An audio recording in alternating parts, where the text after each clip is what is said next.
మనదైన రూపమ్మమ్మ, ఎనలేని జాలి గుణమే అమ్మ.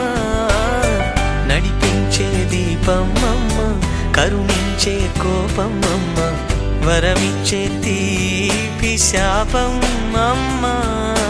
నాయాలి అమ్మగా అవుతుండగా జోలాలి పాడన కమ్మగా కమ్మగా.